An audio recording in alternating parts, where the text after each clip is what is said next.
بسم اللہ الرحمن الرحیم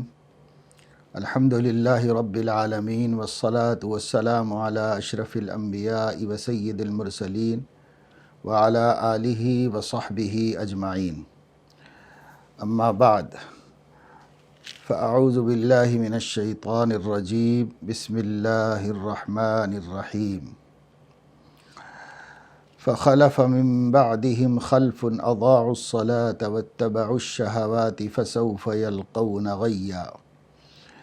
إلا من تاب وآمن وعمل صالحا فأولئك يدخلون الجنة ولا يظلمون شيئا جنات عدن التي وعد الرحمن عباده بالغيب إنه كان وعده مأتيا لا يسمعون فيها لغوا إلا سلاما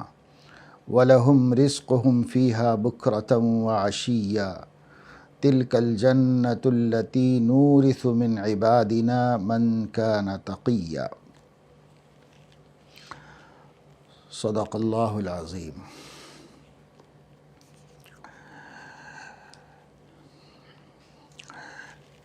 سورہ مریم کی ان آیات سے پہلے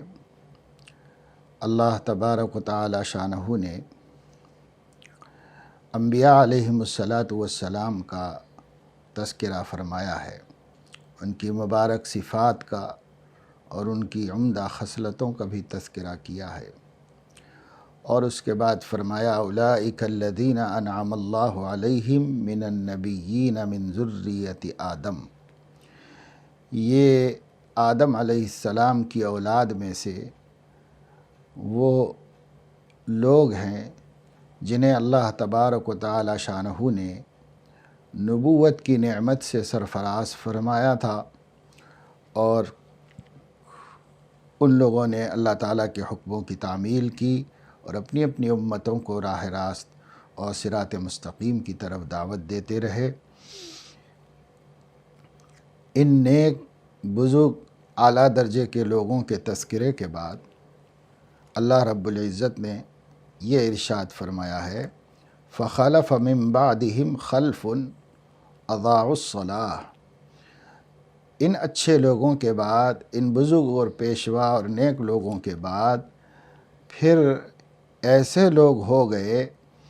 جو ناخلف ہیں، جنہوں نے نمازیں قائم کی، جنہوں نے نمازیں ضائع کی اور خواہشات کے درپے ہو گئے۔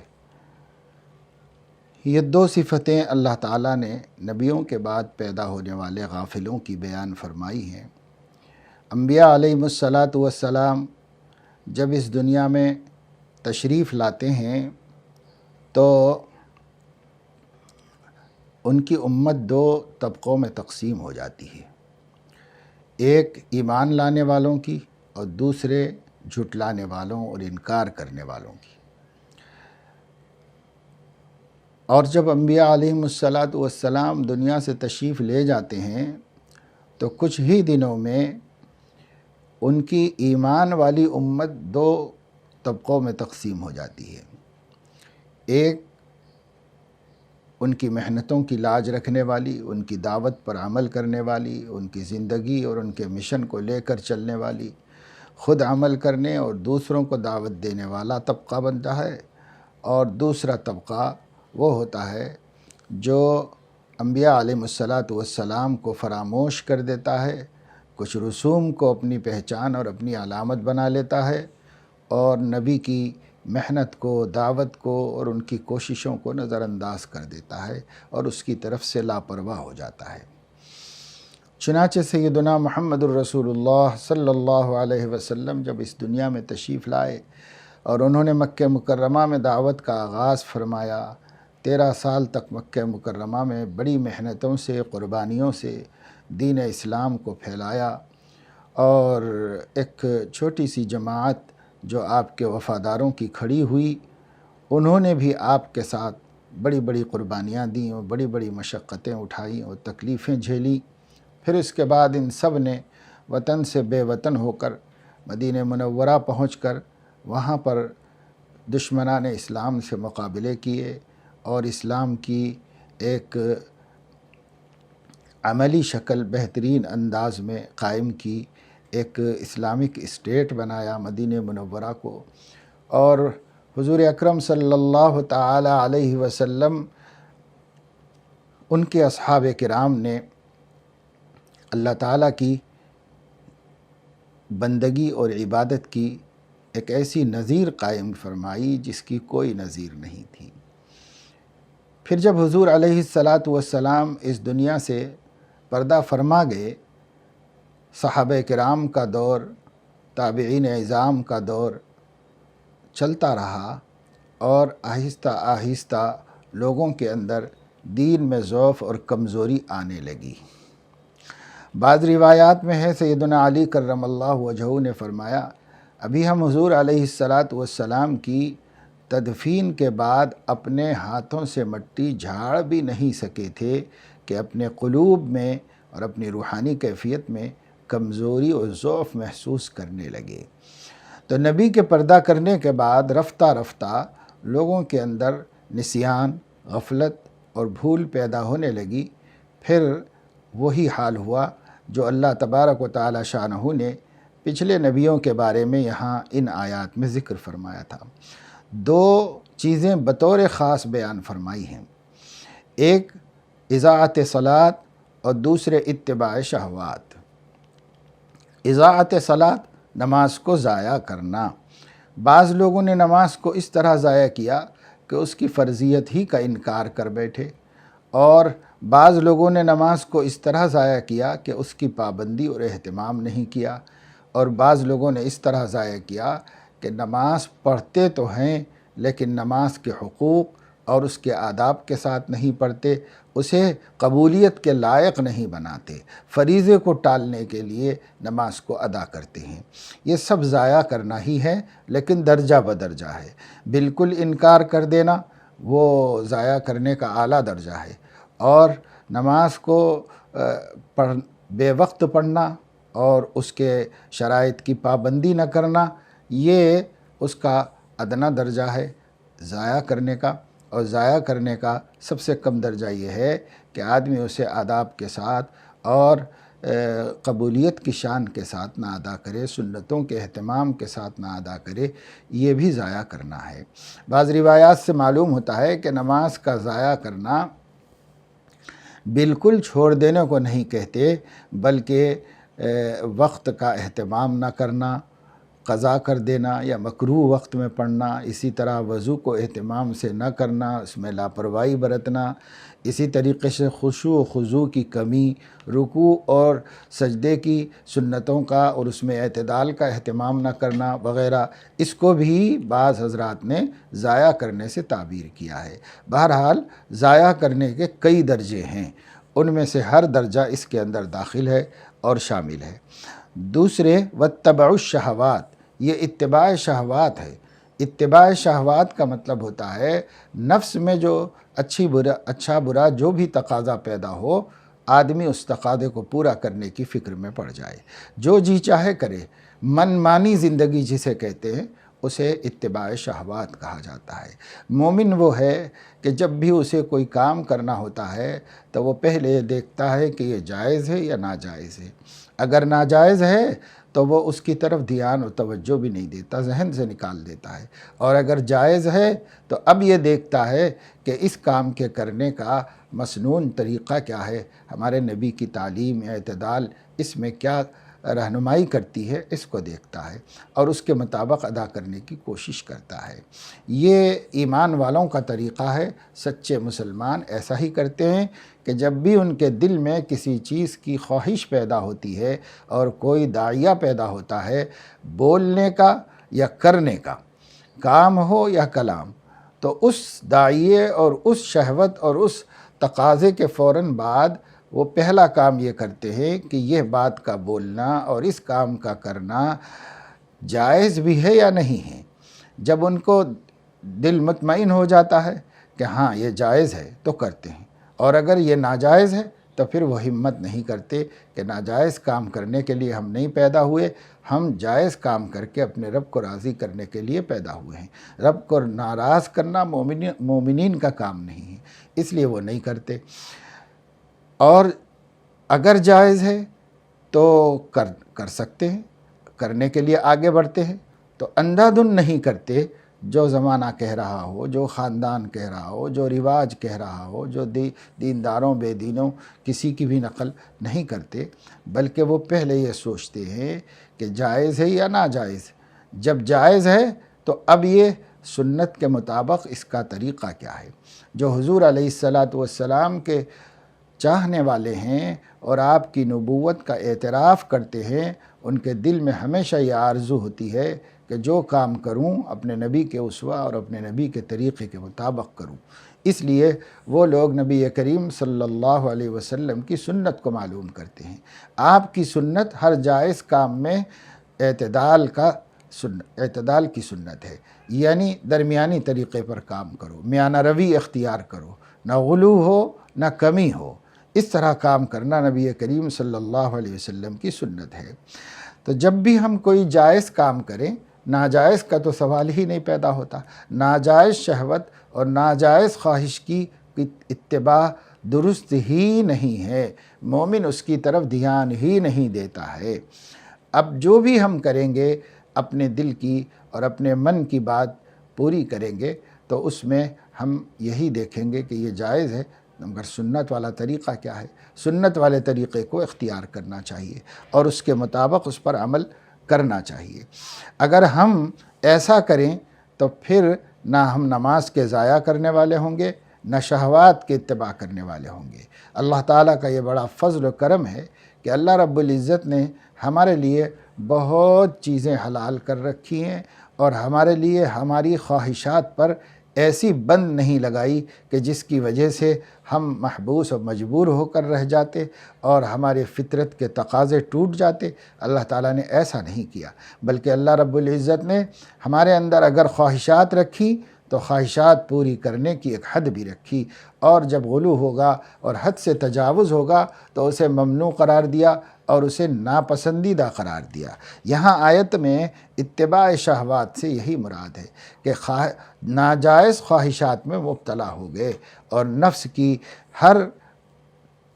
مانگ کو اور اس کے ہر تقاضے کو، چاہے وہ دین میں درست ہو یا نہ ہو، اس کو پورا کرنا۔ تو ایک من مانی زندگی ہوتی ہے، ایک رب چاہی زندگی ہوتی ہے۔ جو رب چاہی زندگی گزارتا ہے اسے شہوات کا متبع نہیں کہا جاتا، جو من مانی زندگی گزارتا ہے اسے شہوات کا متبع کہا جاتا ہے۔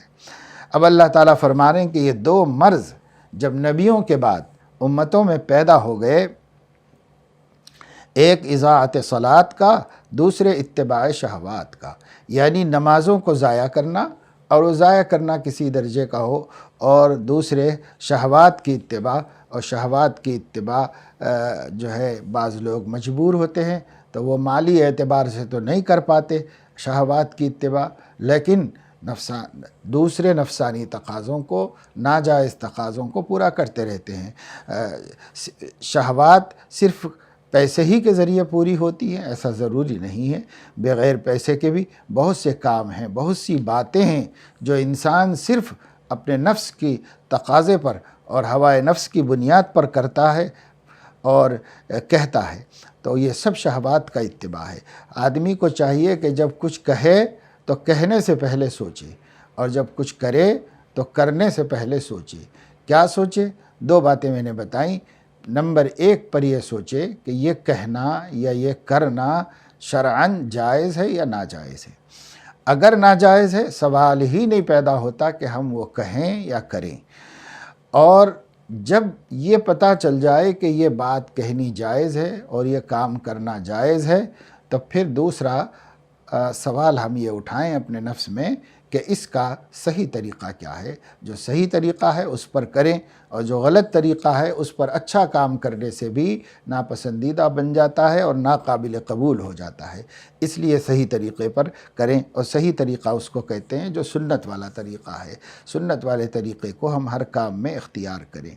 اگر یہ کریں گے تو ہم یہ دو برائیوں سے بچ جائیں گے، ورنہ اگر ہمارے اندر اضاعت صلاۃ اور اتباع شہوات کی یہ دو مرض پائے جائیں تو پھر بہت ڈرنے کی بات ہے، کیونکہ اللہ تعالیٰ نے فرمایا فَسَوْفَ يَلْقَوْنَ غَيًّا،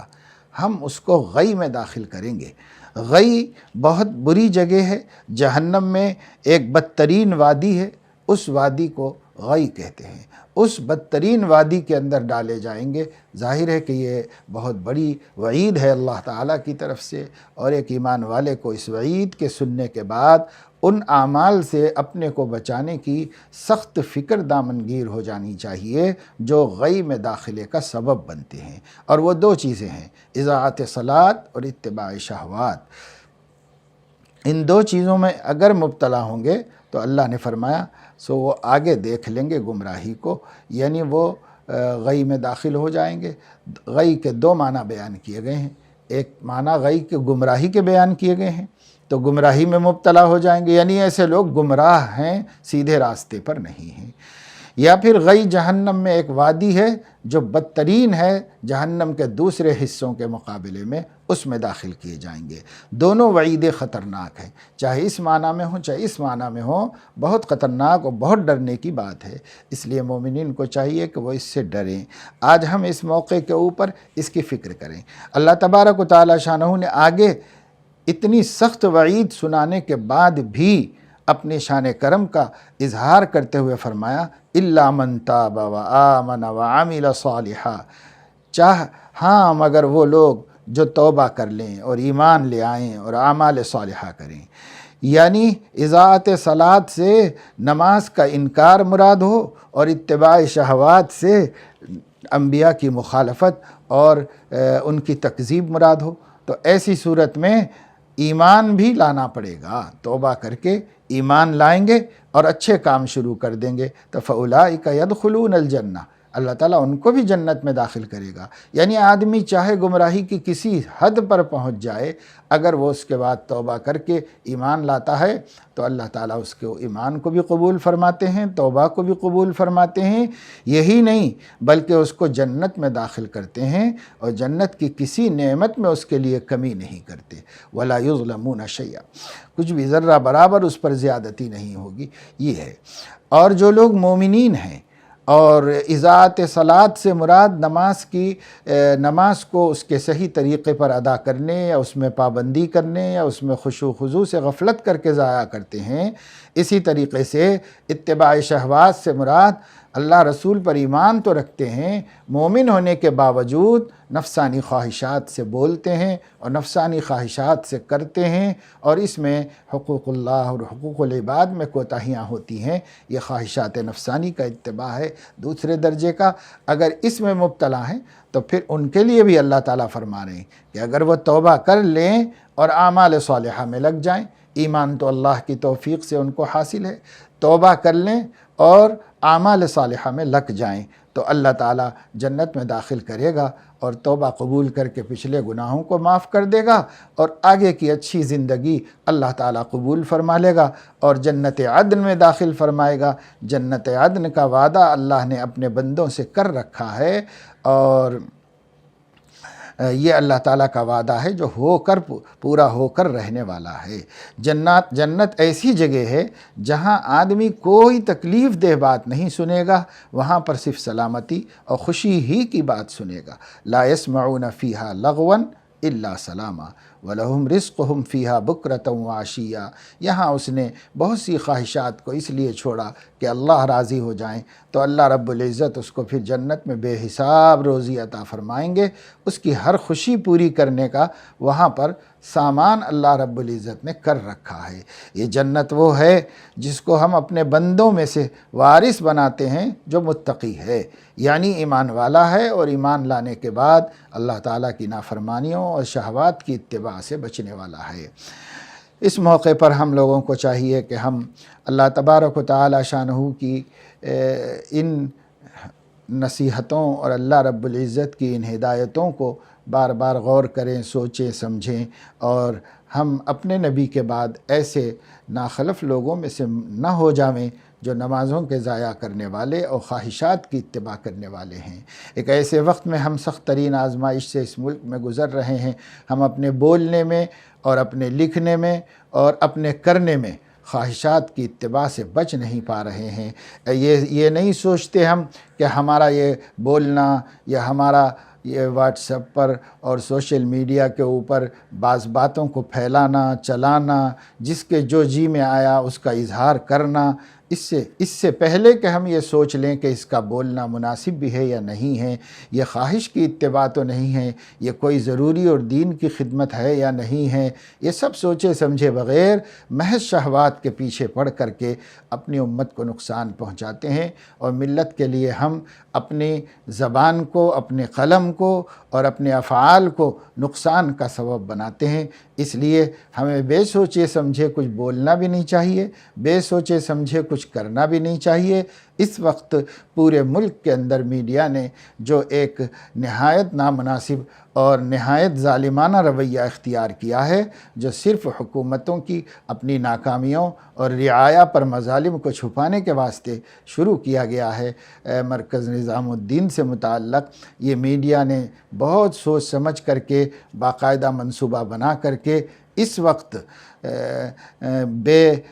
بے انتظامی کے ساتھ کیے گئے لاک ڈاؤن کی وجہ سے ملک کے لاکھوں شہریوں پر جو مصیبت آئی ہے، اس مصیبت سے وہ تل ملا رہے ہیں اور چیخ رہے ہیں، بے چین ہو رہے ہیں، اور ان کے مناظر کو میڈیا سے ہٹانے کے لیے، ان کی آواز کو لوگوں تک پہنچنے سے بچانے کے لیے ایک ہوا کھڑا کر کے ان لوگوں نے جو سلسلہ شروع کیا ہے، صاف سمجھ میں آ رہا ہے۔ اس کے باوجود ہمارے اپنے علماء بہت سارے اور ہمارے مسلمان بھائی اب صرف مسلکوں کی وجہ سے یا صرف اتفاق نا اتفاقی کی وجہ سے مسلمانوں کی بدنامی کا لحاظ کیے بغیر جو چاہے سوشل میڈیا پر پچھلے 2 دنوں میں جو کچھ آیا ہے، یہ ہمارے لیے شرمناک ہے۔ ہم اپنی زبان کھولنے سے پہلے اور اپنا قلم اٹھانے سے پہلے اور اپنا کوئی کام کرنے کے لیے قدم اٹھانے سے پہلے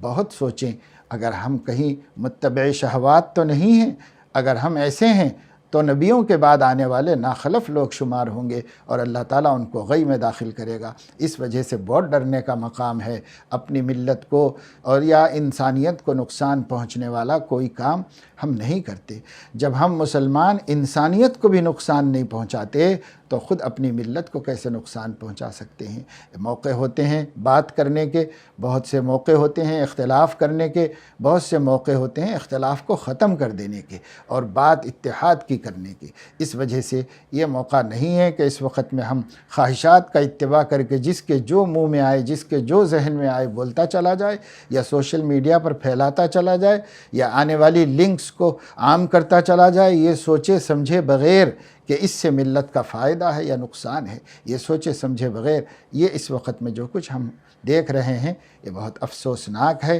اور بہت ڈرنے کا مقام ہے۔ اس لیے میں نے یہ آیت شریفہ سامنے رکھی ہے اور اس پر تھوڑی سی گفتگو کی ہے، آپ اس میں بار بار غور کیجئے، بس ایک آیت کو سوچتے رہیے۔ فَخَلَفَ مِن بَعْدِهِمْ خَلْفٌ أَضَاعُوا الصَّلَاةَ وَاتَّبَعُوا الشَّهَوَاتِ فَسَوْفَ يَلْقَوْنَ غَيًّا۔ اس وقت اس سخت ترین اور کڑی مصیبت میں بھی نماز کا ابھی تک اہتمام شروع نہیں ہوا ہے، کرنے والے کر رہے ہیں، لیکن ایک بہت بڑی تعداد ابھی تک نمازوں کو ضائع کر رہی ہے اور خواہشات کا اتباع کر رہے ہیں۔ خواہشات کے اتباع کے لیے باوجود سب طرف سے پابندیاں ہونے کے گھر بیٹھے ہمارے موبائل اتباع شہوات کے لیے بہت بڑا وسیلہ و ذریعہ بن گئے ہیں، اسی میں پڑے ہوئے ہیں اور اسی میں 24 گھنٹوں کو ضائع کر رہے ہیں۔ اللہ تعالیٰ اپنے فضل و کرم سے ہمیں توفیق نصیب فرمائے، سمجھ نصیب فرمائے۔ آخر وہ کون سا زلزلہ ہوگا یا وہ کون سا بھونچال ہوگا یا وہ کون سی اللہ تعالیٰ کی جھنجھوڑ اور پکڑ ہوگی جس کے بعد ہم مسلمانوں کو ہوش آئے گا؟ اللہ تعالیٰ نے قرآن مجید میں پوچھا ہے، أَلَمْ يَأْنِ لِلَّذِينَ آمَنُوا أَن تَخْشَعَ قُلُوبُهُمْ لِذِكْرِ اللَّهِ وَمَا نَزَلَ مِنَ الْحَقِّ وَلَا يَكُونُوا كَالَّذِينَ أُوتُوا الْكِتَابَ مِنْ قَبْلُ فَطَالَ عَلَيْهِمُ الْأَمَدُ فَقَسَتْ قُلُوبُهُمْ وَكَثِيرٌ مِّنْهُمْ فَاسِقُونَ۔ افسوس کہ اس وقت قساوت قلبی کا ہم مسلمان بھی مظاہرہ کر رہے ہیں۔ اللہ تعالیٰ اپنے فضل سے ہمیں توفیق دے